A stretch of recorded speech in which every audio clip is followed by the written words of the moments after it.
My review of the Byrds album, Turn, Turn, Turn. It was released in 1965 and produced by Terry Melcher. So this album I have on vinyl here, and I also have a CD version. The CD I got first a long time ago. The vinyl I only got like 2 years ago.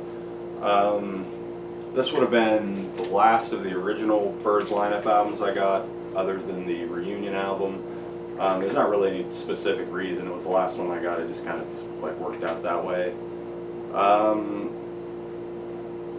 Yeah, it's never been like my favorite Byrds album, but I've always really liked it. Kind of the same thing for the first one. I definitely like went through phases where I listened to this album a whole lot. It's not one I listen to as much anymore. When like I go for a Byrds album now, I usually go for like one of the later ones because I've like really played these first couple albums a whole lot when I first got them. I thought it was kind of funny. I'd never really read the back of this before. But like this album came out in the same year as their first album, and on the back of this they're like, well, it's here and about time too. Didn't our grannies wag their wise and withered heads and tell us that the good things are worth waiting for? This album was as long in the making as a president. Like, no, it wasn't. You made it in the same year. I mean, I know that they used to just like throw out albums, but it's crazy that they were acting like it was a long time between albums. I mean, when people take like years now, and this came out in the same year. So I just thought that was kind of funny. So the album starts out with the title track, Turn, Turn, Turn, Pete Seeger cover with lyrics from the Bible. Yeah, I mean, I've heard this song a million times. It still hasn't gotten old to me yet. A great opening track, just a classic, great way to, I don't know, just everything about this song is great, like their whole performance on it. I think it took them like 90 takes or something, but it sounds great, especially McGuinn's guitar. I love the guitar solo on this. Just a classic opening track. Probably my favorite thing on here, but there are some other songs that kind of come in close to being my favorite, so I don't know. It's kind of too hard to choose a favorite, I feel like, off some of these albums. So the second track, It Won't Be Wrong, It Won't Be Wrong, can't read my own handwriting, by McGuinn and Harvey Gerst, I believe is how you say that name. It's a good second track, really. It's kind of short though, maybe like a little bit repetitive lyrically, but I like it. I think it's catchy. It's got some more cool guitar on it, and just good performance by the band once again. Some pretty cool like drum work from Michael Clark on it, I feel like. Third track, Set You Free This Time. This is another great Gene Clark song. Another strong contender for like my favorite track on the album. I think it was released as a single but didn't make the top 50, and I feel like I kind of see why. It's a little bit like, I don't know, it's not like an immediately catchy song.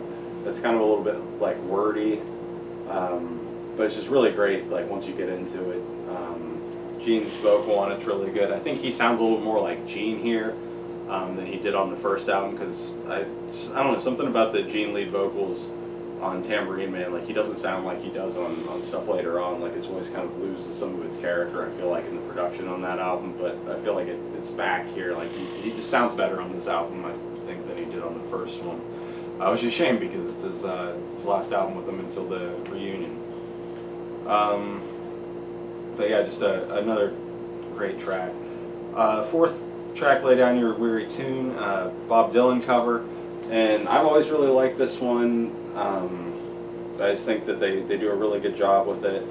I really like the bass on it. It's really kind of loud in the mix, and I've heard people complain about like Hillman's bass tone, and I do remember thinking when I first kind of listened to some of this albums that it was a little bit unusual, but like as I've gotten into it, like I can't imagine bass sounding any other way on this album. So really like the bass on it. I really love the guitar on it too. Those McGuinn's 12 strings, great on this album, and yeah, it's a really cool Dylan cover.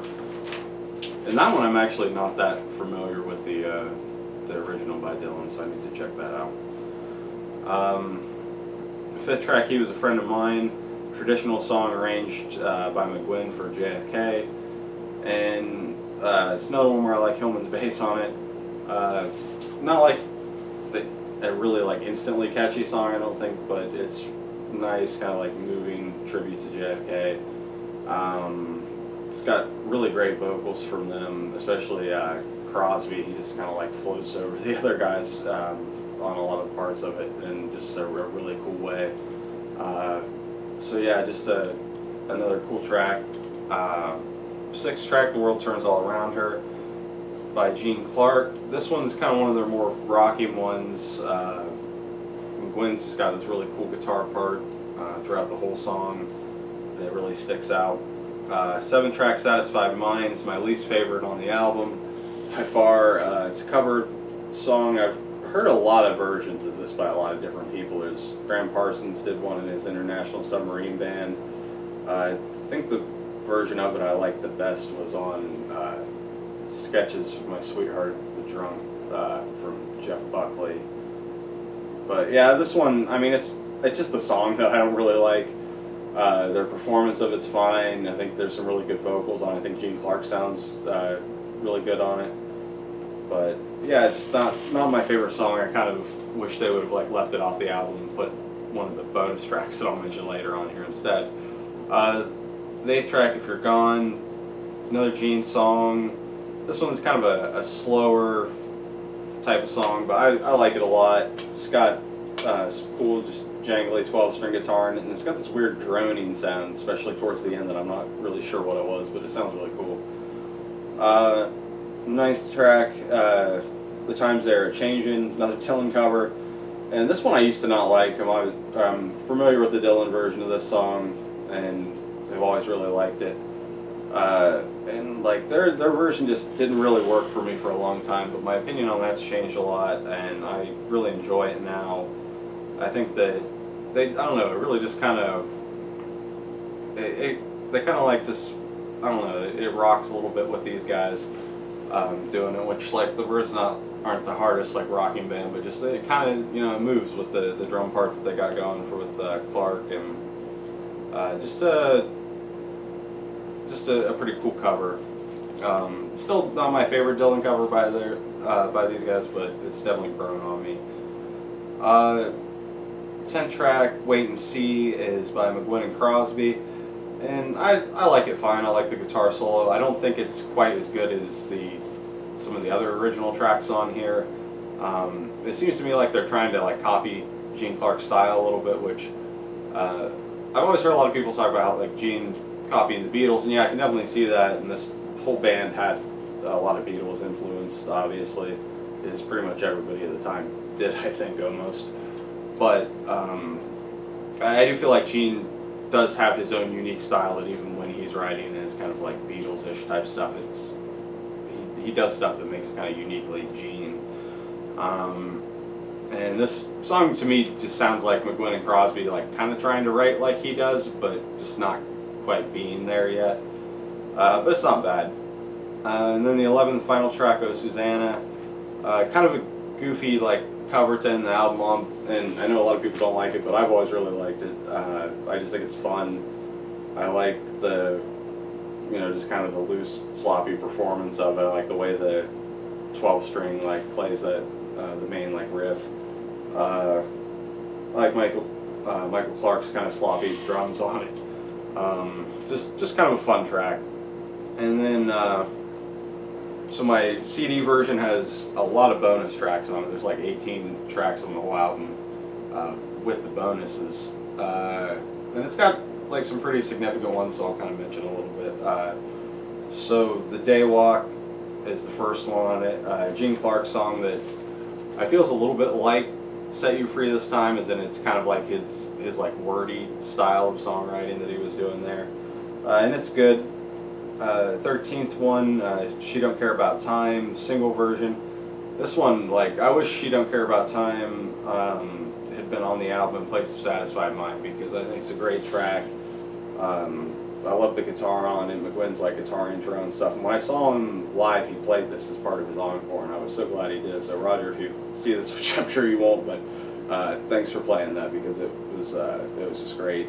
And yeah, I love that song. That's another one that, like, if it had been on the album, it might have been my favorite, even over Turn, Turn, Turn. But yeah, just a great song. Then there's another version of The Times They Are Changing, which is cool. that cover of "It's All Over Now, Baby Blue," which they actually did later on in the Clarence White era, on "Ballad of Easy Rider" in like a really slowed down version. And I've always actually really liked this version here. I kind of wish that they had put that on the album too, maybe. Maybe instead of like "Wait and See," or I even think it's honestly, I like this version of "It's All Over Now, Baby Blue." I can't talk of "It's All Over Now, Baby Blue" better than "The Times They Are Changing." Like, I think it's like, even as much as I've grown to like that cover, I think this is a lot better. And I've always really loved it. Then there's another version of "She Don't Care About Time," and another version of "The World Turns All Around Her," and it ends with a instrumental "Stranger in a Strange Land," which is kind of interesting. It kind of, I feel like, shows the kind of more experimental way that they were about ready to head on the next album. So yeah, "Turn, Turn, Turn," really good second album by these guys. I've heard a lot of people call it kind of like a pale imitation of the first one, or like a lesser version of the first album, and I really don't like completely agree with that. Like, I think that, I don't know if I really have to kind of like compare each song to each song, which I didn't do before filming this, to say like which album has more songs I like off of it, or which songs like I like better. But both albums basically have one song that I don't like, and I like everything else on them. So like both of their first two albums are just extremely strong all the way through. And this one, even though it is similar to the first album, like more similar to their first album than any other album they'd make going forward, I do think that it shows some progression and shows them kind of changing and doing different things, especially in Gene Clark's songs, because he's with like "She Don't Care About Time," or no, wait, that's the wrong one. What was that? Sorry, it's late and I can't remember the song titles. "Set You Free This Time." I knew it had time in it. With like "Set You Free This Time," he's kind of taking his songwriting in a different direction than where he was at on the first album. So like they're definitely progressing here. So it's not completely like a copy of the first album, but I would say probably you should listen to the first album before this one, but it doesn't really matter. They are, I mean, to me they're similar, but they're definitely different, but both really strong.